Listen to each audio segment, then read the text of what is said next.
mas quero saudar a igreja com a paz e a graça de Cristo. Amém? Para mim é um privilégio estar aqui com os irmãos nesse dia tão importante da igreja do Monza, 45 anos, nem mesmo tinha nascido e o Senhor já tinha plantado uma igreja nesse local. Isso é bênção, né? Quando nós olhamos para a história, jamais podemos desprezar a história. Queridos, como já foi anunciado, eu sou o reverendo André Aldo, pastor da igreja do Guaraituba, atuo no projeto de plantação da igreja de Colombo Centro. E para mim é um grande privilégio, para mim é uma grande honra estar aqui com os irmãos essa noite. Tá? Como o pastor também já antecipou, e vou fazer isso já no início, para que depois foquemos tão somente os nossos olhares, os nossos pensamentos para a palavra de Deus, vou passar 2 avisos. Primeiramente, nós estamos com uma programação na igreja do Guaraituba, um almoço comunitário, um almoço com fins de arrecadação de recursos para adequação, para estruturação do novo local do projeto de plantação em Colombo. Então esse almoço será realizado no dia 8 de dezembro, às 12 horas. Tem um convitinho, um ingresso que custa R$20. Então eu deixo esse convite para os irmãos que tiverem interesse de contribuir conosco, se achegar nesse dia também, conhecer a igreja do Guaraituba. O irmão está convidado a participar, a nos ajudar a contribuir com a missão de Deus. O segundo recado, o segundo convite é para o dia 14 de dezembro. É um momento onde estaremos então inaugurando o novo espaço do projeto de plantação da igreja de Colombo. Então eu estendo aos irmãos, estendo à igreja querida aqui do Monza este convite. O pregador daquela noite será o nosso irmão reverendo André, presidente do nosso presbitério. Ok? Então fica o convite. Peço que os irmãos orem por nós, orem pelo projeto, orem por todas as igrejas de Cristo na nossa região, no mundo inteiro. Mas amados, agora eu peço para que os irmãos abram a palavra de Deus em Salmos, capítulo de número 90. Salmo 90.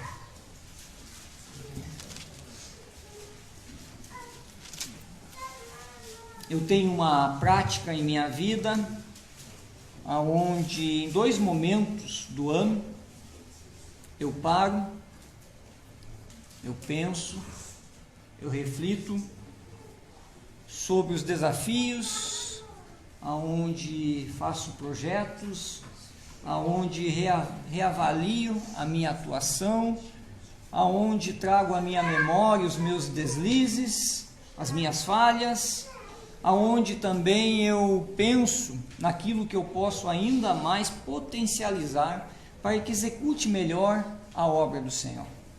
E assim também faço para a minha vida, como esposo, como pai, assim também faço como ministro do Senhor. E eu quero fazer um convite para você essa noite. Chegando ao fim do ano, muito próximo aí dessa passagem agora, de um ano para o outro, nós temos muitos projetos, anotamos muitas coisas, colocamos até mesmo no papel, não é assim? Mas quem sabe durante já os primeiros meses, ou quem sabe até mesmo os primeiros dias do novo ano, nós deixamos já de lado o nosso rascunho e esquecemos de tudo aquilo que projetamos. Então eu estava pensando, em meio a tantos relatórios que nós, ministros do Evangelho, que os líderes da igreja precisam apresentar no final do ano, eu estava meditando comigo e trazendo à minha memória como aproveitar melhor os dias, como usar melhor os dias que o Senhor tem nos dado. Como igreja, como ministério da SAF, o PH, como liderança que está à frente do trabalho, como pai, como esposo, e assim por diante. Então, Deus me levou ao Salmo 90, e trouxe algumas reflexões ao meu coração, porque o Salmo 90 traz um verso muito conhecido, o verso de número 12. E esse verso, então, ele nos chama a atenção, no sentido de um pedido do salmista, aonde fala, ensina-nos a contar os nossos dias, para que alcancemos coração sábio. Te convido, então, a levar o seu olhar à palavra do Senhor, a acompanhar a leitura desse salmo. Diz assim: Senhor, Tu tens sido o nosso refúgio de geração em geração. Antes que os montes nascessem e se formassem a terra e o mundo, de eternidade a eternidade, Tu és Deus. Tu reduzes o homem ao pó e dizes: tornai filho dos homens. Pois 1000 anos aos Teus olhos são como o dia de ontem que se foi, e como a vigília da noite. Tu os arrastas na torrente, são como um sono, como a relva que floresce de madrugada, e de madrugada viceja e floresce, à tarde murcha e seca. Pois somos consumidos pela Tua ira, e pelo Teu furor conturbados. Diante de Ti puseste as nossas iniquidades, e sob a luz do Teu rosto os nossos pecados ocultos. Pois todos os nossos dias se passam na Tua ira, acabam-se os nossos anos como um breve pensamento.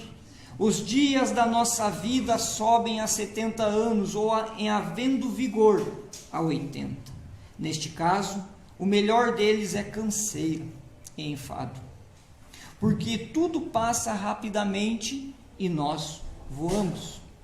Quem conhece o poder da Tua ira e a Tua cólera, segundo o temor que te é devido? Ensina-nos a contar os nossos dias, para que alcancemos coração sábio. Volta-te, Senhor, até quando? Tem compaixão dos Teus servos, sacia-nos de manhã com a Tua benignidade, para que cantemos de júbilo e nos alegremos todos os nossos dias. Alegra-nos por tantos dias quanto nos tem afligido, por tantos anos quanto suportamos a adversidade. Aos Teus servos apareçam as Tuas obras, e aos seus filhos a Tua glória. Seja sobre nós a graça do Senhor nosso Deus, confirma sobre nós as obras das nossas mãos. Sim, confirma a obra das nossas mãos. Feche seus olhos, vamos orar, vamos falar com o Senhor.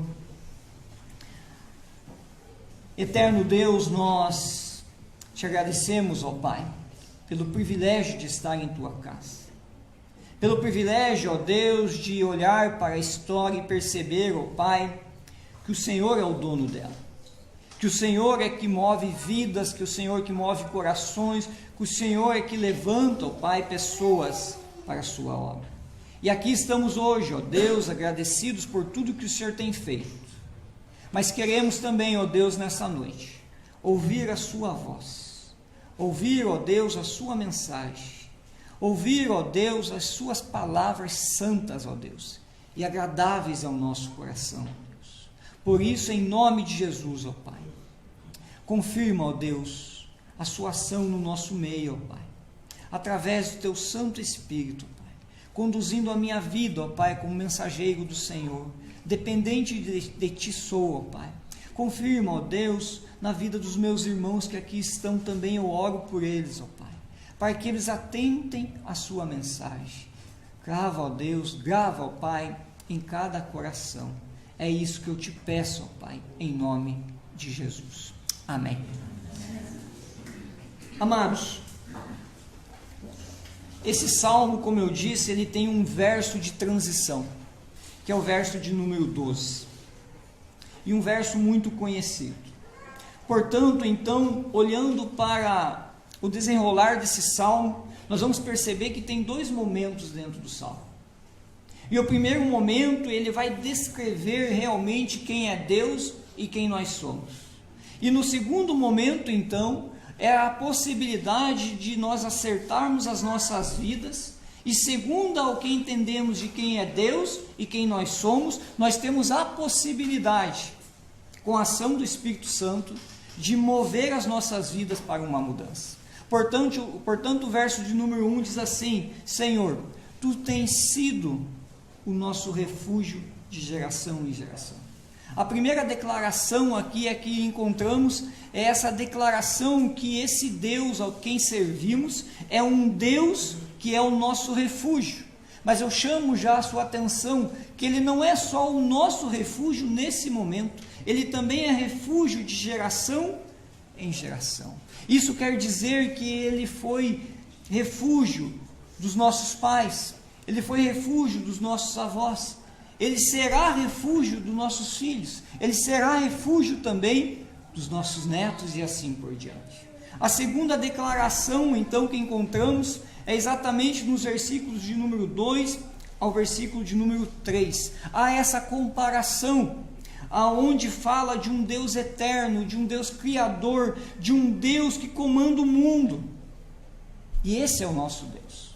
De um Deus que é onipotente, autossustentável, de um Deus que é perfeito, de um Deus que é perfeito em santidade. Por outro lado, o versículo de número 3 chama a nossa atenção, porque nós diante desse Deus somos pó, somos caídos, somos pecadores, somos imperfeitos, frágeis.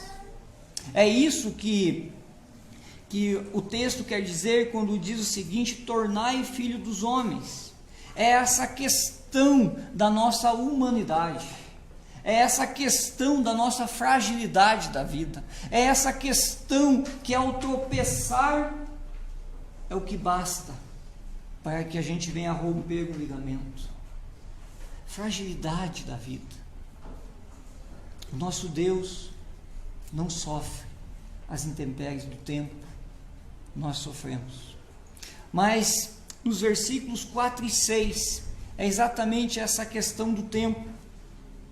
Pois 1000 anos aos olhos do Senhor é como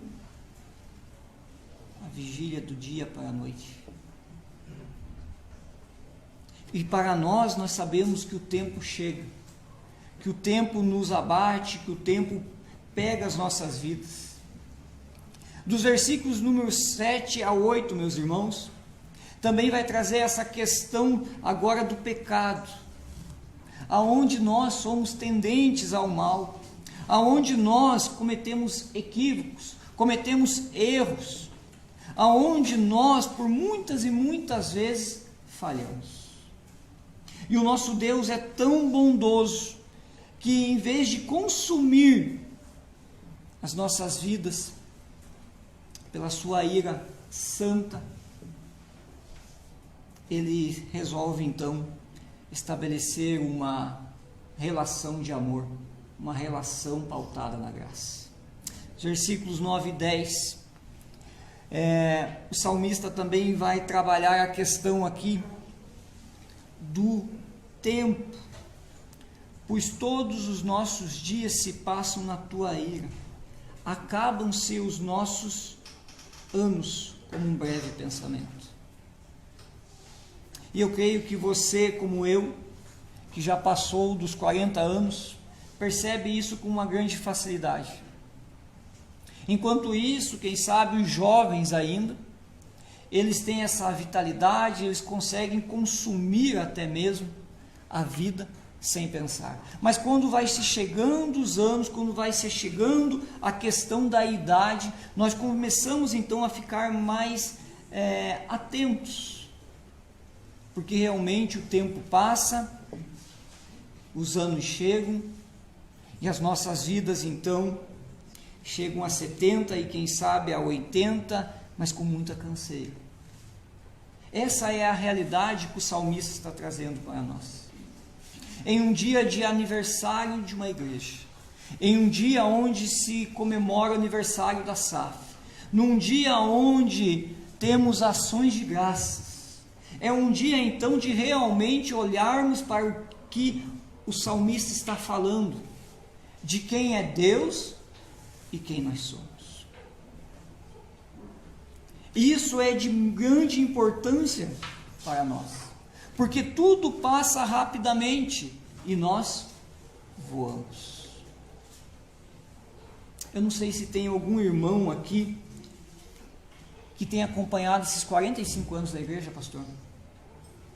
Temos alguém?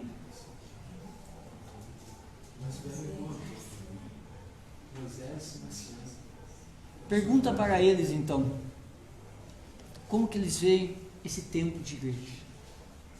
Foi assim, passou rapidamente, apesar de ser um longo tempo, mas passa muito rapidamente. Meus irmãos, aonde que eu quero chegar com tudo isso? Aonde que eu quero apontar para você, para que possamos então adentrar no versículo de número 12 e tirar lições a partir da segunda parte. Porque a primeira parte é claro, Deus é eterno, Deus é imutável, nós somos finitos, terrenos, a nossa vida volta ao pó, certos da eternidade com Deus, mas aqui, enquanto estivermos aqui, a nossa vida é frágil. O grande problema é que por muitas e muitas vezes, diante de tantas demandas, diante de tantas agendas a se cumprir, nós nos achamos imutáveis, poderosos, e agimos assim. E esse é o grande problema, porque quando agimos assim, nós consumimos o nosso tempo e não glorificamos a Deus com as nossas vidas. O verso 12, ele diz assim: ensina-nos a contar os nossos dias, para que alcancemos coração sábio. A grande questão aqui do salmista é exatamente isso. Como viver para Deus, como contar os nossos dias, como buscar sabedoria durante o nosso tempo, como agradar esse Deus que nos acompanha, esse Deus que nos abençoa, esse Deus que cuida de nós diariamente, como agradar a Deus com o trabalho realizado pela igreja, como agradar a Deus com as nossas vidas, em todas as direções. E esse então é o pedido do salmista: ensina-nos a contar os nossos dias, para que alcancemos coração sábio. Homens e mulheres no nosso tempo, homens e mulheres hoje estão muito mais focados em outras direções do que realmente buscar sabedoria. Basta fazer uma análise do nosso contexto. Mulheres estão buscando outras coisas e não estão focando na sabedoria divina. Homens da mesma forma, principalmente hoje a questão do corpo. Queridos, eu quero deixar apenas três conselhos à igreja do Senhor, apenas 3 conselhos para a sua vida, para que você considere quem é Deus, quem é você, e considere os seus dias se passando rapidamente. Portanto, o primeiro conselho está no verso de número 13, para que possamos então contar os nossos dias, para que possamos então alcançar coração sábio, para que possamos então glorificar a Deus com a nossa existência. A primeira coisa, primeiro conselho que eu deixo para a igreja é a necessidade de uma dependência do Senhor para tudo. O verso de número 13 diz assim: volta-te, Senhor. Até quando? Tem compaixão dos teus servos. O salmista aqui está num contexto de dificuldade. Ele está aqui num contexto de aflição. E a expressão, então, esse clamor do salmista é forte, porque ele não simplesmente diz assim ao Senhor: volta-te, Senhor. Até quando, Senhor? Mas na realidade o que ele está dizendo aqui é com mais força: volta-te, Senhor, até quando? Ele está entendendo a necessidade dele, ele está entendendo a privação pela qual ele está passando. Ele está entendendo, olhando para o seu contexto e percebendo que só há uma situação que pode mudar e direcionar a vida dele, e é o Senhor. Contar os nossos dias com sabedoria. É preciso ter a consciência, meus irmãos, da dependência de Deus. Se não tivermos essa consciência madura em nossos pensamentos, madura em nosso coração, se não exercitarmos as nossas vidas a clamar pelo Senhor, a dizer ao Senhor que é necessário que o Senhor olhe para nós, que é necessário que o Senhor perceba a nossa situação, que é necessário que o Senhor conduza as nossas vidas. É necessário que clamemos ao Senhor por dependência. A distorção atual hoje há uma distorção atual. Nós percebemos principalmente na mídia, pessoas dizendo que o Senhor precisa de você, que ordena o Senhor a fazer alguma coisa, mas eu chamo a sua atenção que na realidade quem precisa do Senhor somos nós. Somos nós. A religiosidade, meus irmãos, nos leva a rituais. A espiritualidade nos leva à dependência do Senhor.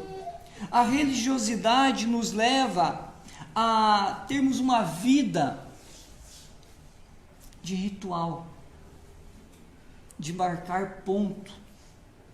A espiritualidade nos leva à leveza da necessidade do Senhor. Queridos, esse verso de número 13, ele está em sintonia com o que Números capítulo 6 diz. E o que nós temos em Números capítulo 6? É essa necessidade que o povo de Israel, percebendo a sua necessidade como povo, como igreja do Senhor, de olhar para o Senhor e dizer: Senhor, volta-te para nós. É como se o Senhor estivesse de costa para o povo, e o povo então está clamando, porque quando o Senhor se volta ao seu povo, assim a glória do Senhor resplandece na igreja. A glória do Senhor resplandece na sua vida. A glória do Senhor resplandece na sua família. A glória do Senhor resplandece sobre toda a liderança. Essa é a questão. Esse é o clamor. Essa é a sintonia do verso 13 com Números capítulo 6. Que o Senhor, ao olhar para o seu povo, é o que basta para iluminar a vida do povo, para trazer vida ao povo. Amados, Deus não precisa de nós, é nós que precisamos do Senhor. É nós que necessitamos do Senhor. É nós que não podemos deixar de regar as nossas orações com esse pedido de dependência do Senhor. Porque quando nós nos colocamos diante do Senhor de uma forma a demonstrar que nós sustentamos as nossas vidas, aí é que começa o caos. É aí que nós nos perdemos. É aí que nós fracassamos. Essa inversão não pode acontecer. Há um clamor: tem compaixão dos teus servos. Chega de construir, meus amados, as nossas vidas com os nossos achismos, com as nossas espertezas. É necessário construir as nossas vidas segundo a dependência do Senhor. E assim fica o primeiro conselho à amada igreja do Senhor, a você, meu querido e querida irmã, para que você alcance um coração sábio, para que você conduza bem a sua vida nesses dias. Dependa integralmente de Deus. Segundo conselho, versículo de número 14: sacia-nos de manhã com a tua bondade, ou com o seu amor leal. Uma tradução mais próxima do original: para que cantemos de júbilo e nos alegremos todos os nossos dias. Perceba, o verbo saciar aqui, ele tem o sentido, na realidade, de alimentar. Alguém que se alimenta, alguém que se fortalece, alguém que se sacia, alguém que se satisfaz. Mas se satisfaz do quê? Da bondade de Deus. Se satisfaz do amor leal de Deus. Portanto, nós somos criados para o amor. A criação perfeita de Deus, o momento que Deus nos criou, é o momento onde nós fomos formados para o amor. E o amor, então, tanto na direção do outro, como também para receber o amor perfeito. Agora, é fato, com a queda houve uma disfunção do amor. E com a disfunção do amor, então, nós já não conseguimos mais nos saciar.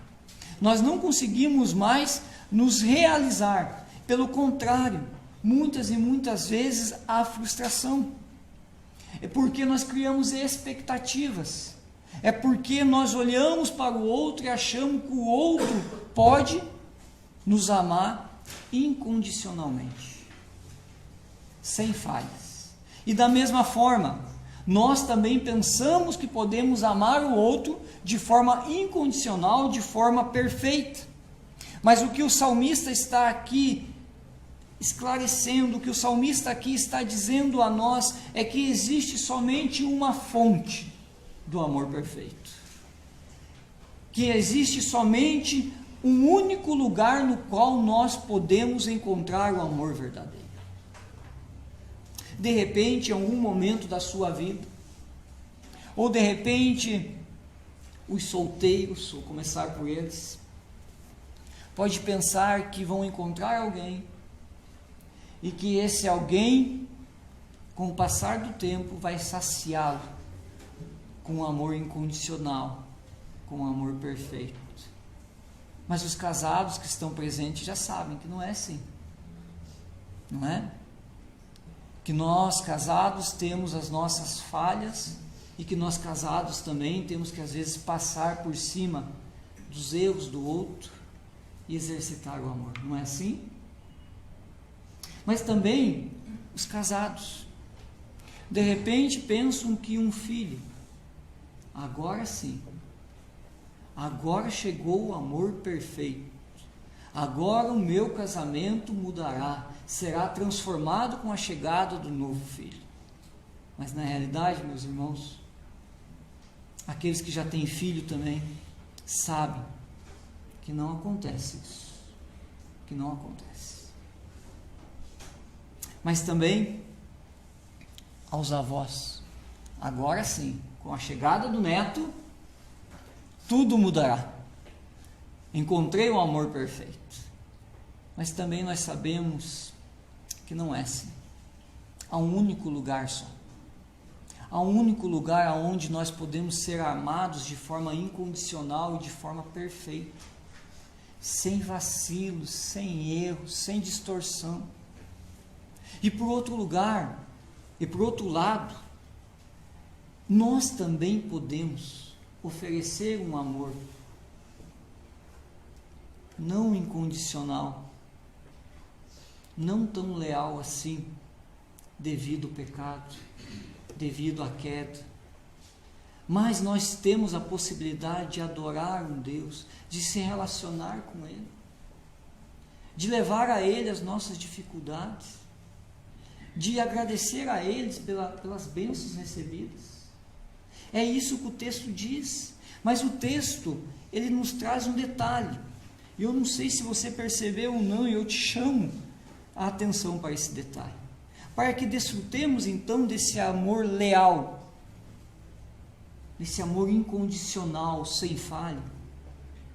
É necessário que nos cheguemos a Ele. E o salmista, quando diz assim, sacia-nos de manhã, é como se o salmista estivesse aplicando essa palavra na vida dele, pensando assim que logo cedo, a primeira coisa que vem à mente dele é esse Deus. É esse Deus. É a devoção aqui. É a compreensão da necessidade desse amor. Quem sabe nós ocupamos tanto a nossa mente, a nossa agenda, com tantas tarefas, demandas, com tantas situações que são necessárias, e nos esquecemos daquele que pode oferecer a nós o amor leal. Igreja querida, amada de Cristo, de repente nos envolvemos com tantas distrações, com tantas coisas que não deveríamos nos envolver, que nos levam para caminhos de dificuldade, aonde não desfrutamos do amor incondicional de Deus. Precisamos estar atentos, precisamos exercitar também a nossa mente, o nosso coração, em oração diante de Deus, para que o Senhor nos mostre o caminho correto a se tomar, para que possamos contar os nossos dias baseados na relação de amor com Deus. Terceiro conselho, meus amados. Terceiro conselho, versos 15 e 16. Alegra-nos por tantos dias quanto nos tem afligidos, por tantos anos quanto suportamos a adversidade. Como eu já anunciei para os irmãos, o contexto aqui é de aflição. Não sabemos exatamente o que está acontecendo. Não sabemos. Mas o que sabemos é que está muito próximo do povo de Israel adentrar a terra prometida, a passar o rio Jordão. E nós também sabemos que Deus também falou algo a Moisés. E falou a Moisés que Moisés não colocaria os seus pés na terra prometida. Então Moisés está orando, fazendo essa oração, percebendo a aflição pela qual o povo está passando, perseguido. Um povo que já está sofrido na caminhada, mas que está em direção à terra prometida. Então, o verso de número 16: aos teus servos apareçam as tuas obras, e aos seus filhos a tua glória. A construção de uma vida, ela tem que ser baseada na dependência. A construção de uma vida, ela tem que ser baseada numa relação de amor com Deus. Mas construção de uma vida aonde nós conseguimos realmente contar os nossos dias e perceber então a ação de Deus nos nossos dias, nós precisamos confiar plenamente nesse Deus, que Ele é o Deus da história, que Ele está conosco.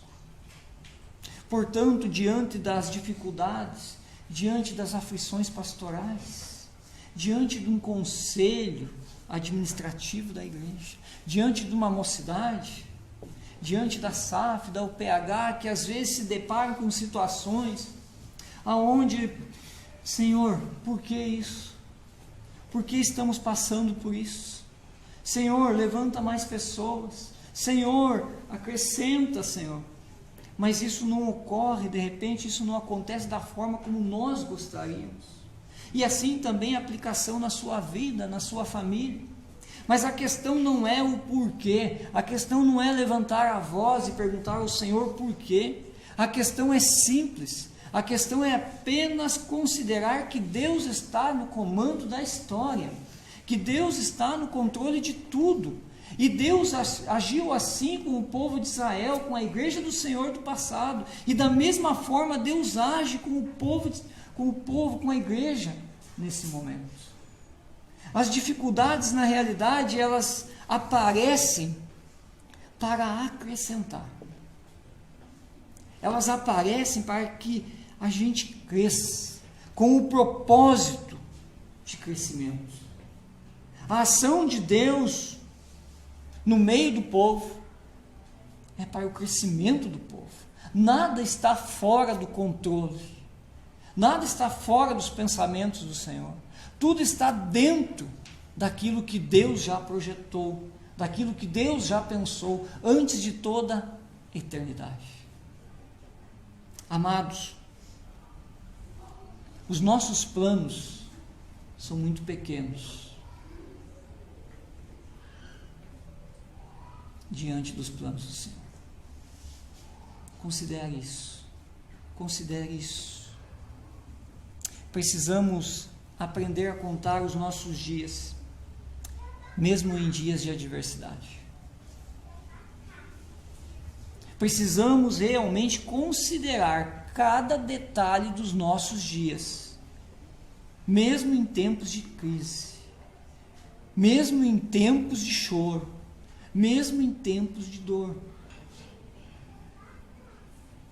Quem sabe hoje você não compreende, e realmente aquele que sofre as aflições, aquele que está mergulhado nas dificuldades, não percebe muitas vezes o agir de Deus, mas basta passar anos, basta trazer à memória as dificuldades do passado, e uma coisa eu te digo, e você realmente pode comprovar isso de repente, que o Senhor não te abandonou no passado, não é isso? Pelo contrário, Deus te fortaleceu, e se você está aqui hoje, você é prova disso. Talvez o momento seja escasso,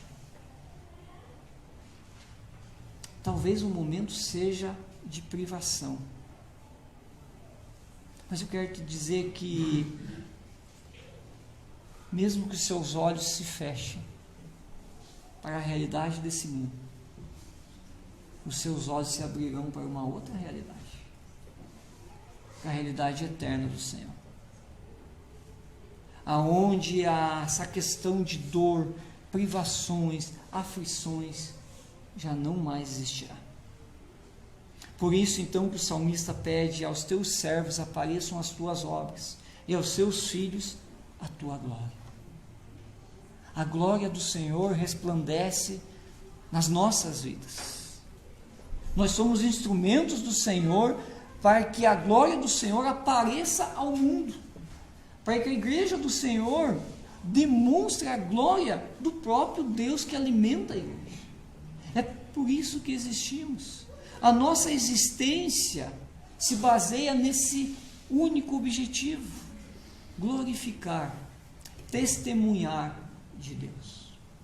3 conselhos: o conselho da dependência, o conselho da relação de amor com Deus e o conselho da confiança plena nos caminhos do Senhor.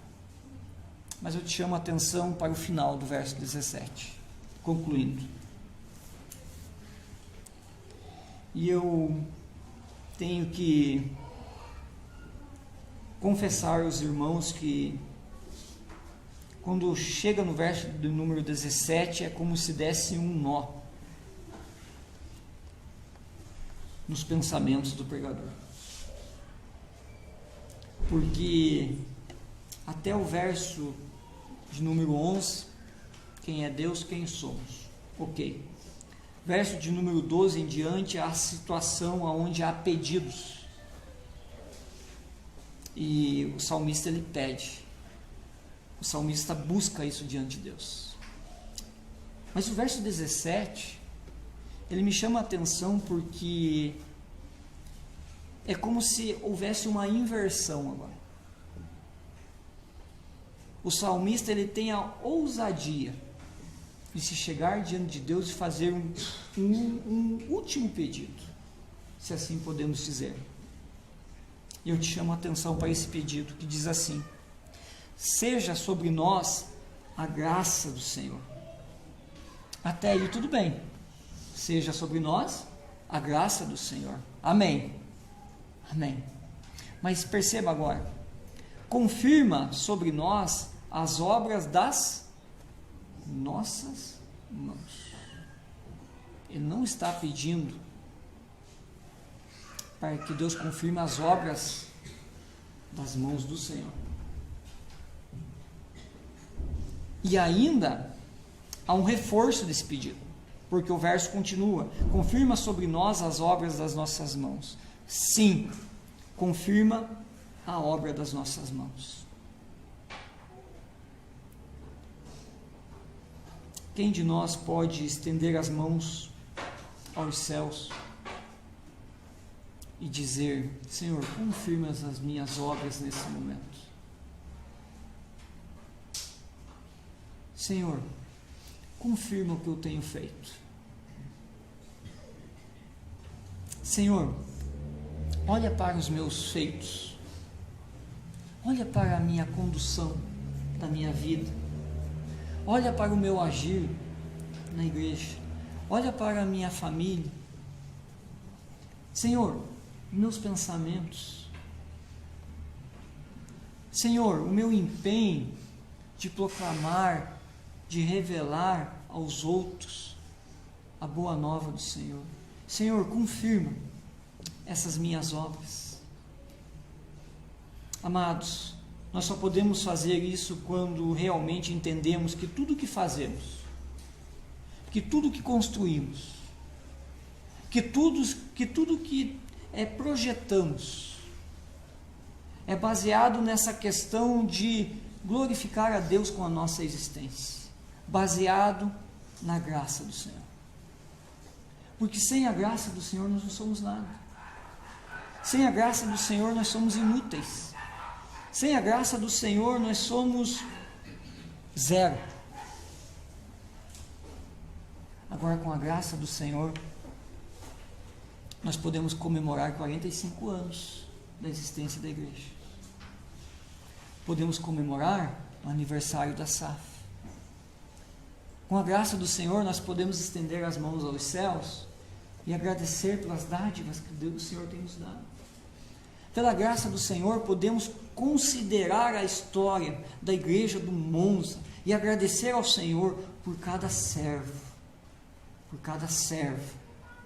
que passou aqui. Pela graça do Senhor, podemos olhar para a igreja presente do Senhor e agradecer, porque o Senhor tem sustentado.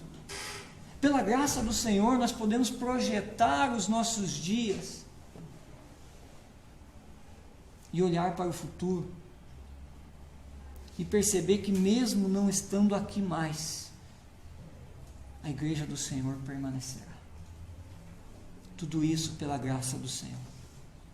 Que o Senhor abençoe a sua vida, que o Senhor cuide de ti, que o Senhor te envolva com esse amor leal.